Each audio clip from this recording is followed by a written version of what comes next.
ഇനി 5 മണിക്ക് പുനരാരംഭിക്കുമ്പോഴും ഇത് തന്നെയായിരിക്കാം സംഭവിക്കാൻ പോകുന്നത്. എന്തായാലും 30 ദിവസത്തിലധികം ജയിൽവാസത്തിൽ കഴിഞ്ഞാൽ മുഖ്യമന്ത്രി അടക്കം മുഴുവൻ മന്ത്രിമാരുടെയും സ്ഥാനം തെറിപ്പിക്കുന്ന രീതിയിൽ ഉള്ള ഭരണഘടനാ ഭേദഗതി ബിൽ അവതരിപ്പിച്ചിരിക്കുന്നു അമിത് ഷാ അല്പസമയം മുമ്പ്.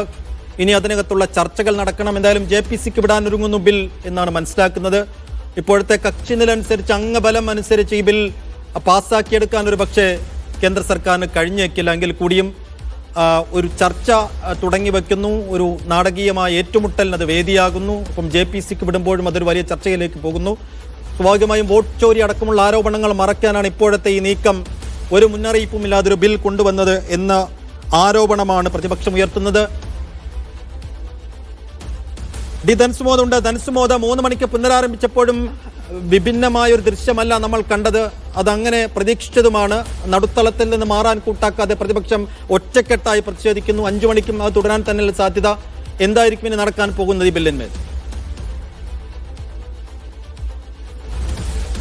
സൈഫുദ്ദീൻ, 3 മണിക്ക് സഭ പിരിഞ്ഞു കഴിഞ്ഞപ്പോൾ ബില്ല് അവതരിപ്പിക്കുകയായിരുന്നു ചെയ്തത്. മാത്രമല്ല, ബില്ല് അവതരണത്തിന് മുമ്പ് ഏതെങ്കിലും ഒരംഗം വോട്ടിംഗ് ആവശ്യപ്പെട്ടാൽ വോട്ടിംഗ് നടത്തേണ്ടതുണ്ട്. അതുകൊണ്ട് ഈ ബില്ല് അവതരണത്തിന്റെ ഒരു പ്രതിബന്ധം വോട്ടിംഗ് തന്നെയായിരുന്നു. പക്ഷേ ശബ്ദ വോട്ടിലൂടെ ഇപ്പോൾ അത് മറികടന്നിരിക്കുകയാണ് ചെയ്തത്. നമ്മൾ കണ്ടതാണ്. ശബ്ദ വോട്ടിന് വേണ്ടി സ്പീക്കർ വിളിച്ചു പറഞ്ഞു എല്ലാ എംപിമാരും BJP എംപിമാർ അവർ 2 കൈയും ഉയർത്തി വലിയ ആരവത്തോടുകൂടിയാണ് ഈ ബില്ലിന് അനുമതി കൊടുത്തിരിക്കുന്നത്. അതുകൊണ്ട് തന്നെ ഈ ബില്ല് അവതരിപ്പിക്കാൻ അനുമതി കിട്ടിയിരിക്കുകയാണ്. അങ്ങനെ സഭയിൽ ബില്ല് അവതരിപ്പിച്ചിരിക്കുകയാണ്. ഈ 3 ബില്ലാണ് സഭയിൽ കൊണ്ടുവന്നിരിക്കുന്നത്, അവതരിപ്പിച്ചിരിക്കുന്നത്. ഒന്ന്, ഈ മുഴുവൻ സംസ്ഥാനങ്ങൾക്കും ബാധകമാകുന്ന ബിൽ. ഈ 30 ദിവസം വരെ തടവിൽ കിടന്നാൽ അവരുടെ മന്ത്രിസ്ഥാനം നഷ്ടമാകുന്ന ബിൽ. ഇതുകൂടാതെ ഈ സംസ്ഥാനങ്ങൾക്ക് മാത്രമല്ല, ഈ പോണ്ടിച്ചേരി ഉൾപ്പെടെയുള്ള കേന്ദ്രഭരണ പ്രദേശങ്ങൾക്കും ഇത് ബാധകമാക്കാൻ വേണ്ടിയുള്ള കേന്ദ്രഭരണ പ്രദേശങ്ങളെ ബാധകമാക്കുന്ന ഭേദഗതി ബില്ല് അവതരിപ്പിച്ചിട്ടുണ്ട്. ഈ 2 ബില്ലുകളും കൂടാതെ ജമ്മു കാശ്മീരിൽ പ്രത്യേകം ബില്ല് അവതരിപ്പിച്ച് ആ ഭേദഗതി വരുത്തിയാൽ മാത്രമാണ് ജമ്മു കാശ്മീരിൽ ഈ നടപടികൾ ആവർത്തിക്കാൻ കഴിയുന്നത്, അത് അംഗീകരിക്കാൻ കഴിയുന്നത്. അതിന്റെ അടിസ്ഥാനത്തിൽ ജമ്മു കാശ്മീരുമായി ബന്ധപ്പെട്ട ഭേദഗതി ബില്ലും ഇപ്പോൾ അവതരിപ്പിച്ചിരിക്കുകയാണ്.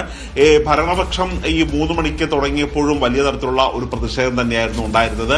ഇത് ഒരു കയ്യാങ്കളിലേക്ക് വരെ നീണ്ടുപോയായിരുന്നു നേരത്തെ 2 മണിക്ക് ആരംഭിച്ചപ്പോൾ തന്നെ. കാര്യം ബില്ല് ടേബിളിൽ വെച്ചപ്പോൾ തന്നെ, ഇത് അവതരിപ്പിക്കാൻ എഴുന്നേറ്റപ്പോൾ തന്നെ അമിത്ഷായുടെ മുഖത്തേക്ക് ബില്ല് കീറി എറിയുന്ന പ്രതിപക്ഷ എംപിമാരെയാണ് കണ്ടത്. TMC എംപിമാരായിരുന്നു ഈ ബില്ല് കീറി എറിഞ്ഞത്.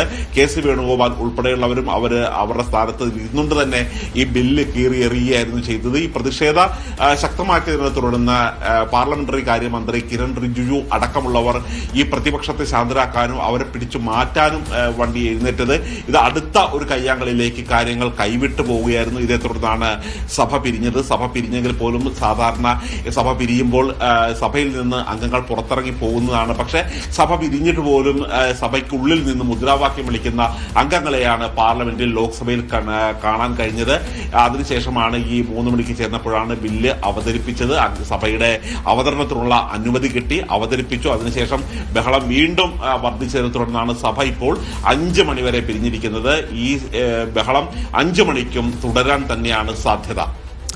അതിനാടകീയതകളും രാഷ്ട്രീയ ഏറ്റുമുട്ടലും വാക്പോരിനുമൊക്കെയാണ് കഴിഞ്ഞ 3 തവണയും ലോക്സഭ സാക്ഷ്യം വഹിച്ചത്. 3 മണിക്ക് പുനരാരംഭിച്ചപ്പോഴും ഭിന്നമായൊരു ചിത്രമല്ല നമ്മൾ കണ്ടത്.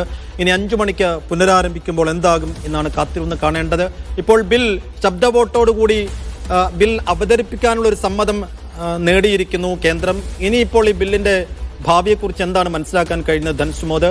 ഇത് JPCക്ക് വിട്ടാൽ തന്നെയും ഇപ്പോഴത്തെ അംഗബലവും അല്ലെങ്കിൽ കക്ഷിനിലയും അനുസരിച്ചൊരു പക്ഷേ കേന്ദ്ര സർക്കാർ ഇത് പാസ്സാക്കിയെടുക്കാൻ കഴിഞ്ഞേക്കില്ല എന്ന് നേരത്തെ PDT ആചാര്യൊക്കെ പറയുന്നത് കണ്ടു. അപ്പോൾ ഈ പാസ്സാക്കിയെടുക്കാൻ ഉറപ്പില്ലാത്ത ഒരു ബിൽ അപ്രതീക്ഷിതമായ ഒരു മുന്നറിയിപ്പുമില്ലാതെ കൊണ്ടുവന്നതിൻ്റെ ഒരു സാഹചര്യം, അതിൽ പ്രതിപക്ഷത്തിനുള്ള സംശയം അതെങ്ങനെയാണ്? ഇത് പ്രധാനമായിട്ടും ഇന്ന് രണ്ട് കാര്യങ്ങളാണ് ഇന്ത്യ ഉറ്റുനോക്കിക്കൊണ്ടിരുന്നത്. ഒന്ന്, ബീഹാറിൽ നടക്കുന്ന ഈ രാഹുൽ ഗാന്ധിയുടെ യാത്ര. ഇത് വലിയ തരത്തിലുള്ള ഒരു മാധ്യമ ശ്രദ്ധ നേടിയെടുത്തിരിക്കുകയാണ്. സാധാരണ ഈ BJPയും കേന്ദ്രമന്ത്രിമാരും കേന്ദ്രവുമായി ബന്ധപ്പെട്ട വാർത്തകൾ മാത്രം കാണിക്കുന്ന ഹിന്ദി ചാനലിലും ഇംഗ്ലീഷ് ചാനലുകളിലും അടക്കം ഇപ്പോൾ രാഹുൽ ഗാന്ധിയുടെ ആ ബീഹാറിൽ നടക്കുന്ന വാർത്ത ഏറ്റെടുത്തിരിക്കുകയാണ്. മാത്രമല്ല, ഈ വോട്ടുകൊള്ളയുടെ പേരിൽ നടക്കുന്ന ഒരു പ്രതിഷേധം, അവർ ആദ്യം രംഗത്തിറങ്ങി വിചാരിച്ചിരുന്നത് ഈ തെരഞ്ഞെടുപ്പ് കമ്മീഷന്റെ വാർത്താ സമ്മേളനത്തോട് ഇതെല്ലാം കെട്ടടങ്ങും, മാത്രമല്ല ഇതോടുകൂടി രാഹുൽ ഗാന്ധിക്ക് എതിരാകും എന്ന് തന്നെയായിരുന്നു വിചാരിച്ചിരുന്നത്. പക്ഷേ ആ തരത്തിലുള്ള എല്ലാവിധ വിചാരങ്ങളും പാളിയിരിക്കുകയാണ്. രാഹുൽ ഗാന്ധിക്ക് കൂടുതൽ പിന്തുണ ഒരു ഭാഗത്ത് നിന്ന് കിട്ടിക്കൊണ്ടിരിക്കുകയാണ്. അതാണ് ഒരു തരത്തിൽ ഒരു ശ്രദ്ധ മാറ്റാൻ വേണ്ടിയുള്ള ഈ തരത്തിലുള്ള ഒരു ബില്ല് കൊണ്ടുവരാൻ കാരണം എന്നുള്ളൊരു കാര്യമാണ് പറഞ്ഞത്. മാത്രമല്ല, ഇന്ന് 2:30 ഡൽഹി ഹൈക്കോടതി നരേന്ദ്രമോദിയുടെ ബിരുദവുമായി ബന്ധപ്പെട്ട നിർണായകമായ വിധി പ്രഖ്യാപിക്കാനിരിക്കുകയായിരുന്നു. അതുകൊണ്ട് തന്നെയാണ് ഈ 2 മണിക്ക് ഈ ബില്ല് അവതരിപ്പിക്കാനെടുത്തത്. വാർത്തയുടെ ശ്രദ്ധ മാറ്റാൻ വേണ്ടി BJP ചെയ്യുന്ന കനത്ത പ്രതിപക്ഷ പ്രതിഷേധമൊക്കെ ഉണ്ടായിക്കഴിഞ്ഞാൽ ആ ദിവസത്തേക്ക് തന്നെ പിരിയുന്നതാണ് മുൻകാലങ്ങൾ നമ്മൾ കണ്ടിട്ടുള്ളത്. 12 മണിക്ക് പുനരാരംഭിച്ച് കടുത്ത പ്രതിഷേധത്തെ തുടർന്ന് 3 മണിക്ക് തുടരുമെന്ന് പറയുന്നു. 3 മണിക്ക് ഇപ്പോൾ 5 മണിയിലേക്ക് മാറ്റുന്നു. അപ്പോഴും ഇന്നത്തേക്ക് പിരിയുന്നില്ല അത്.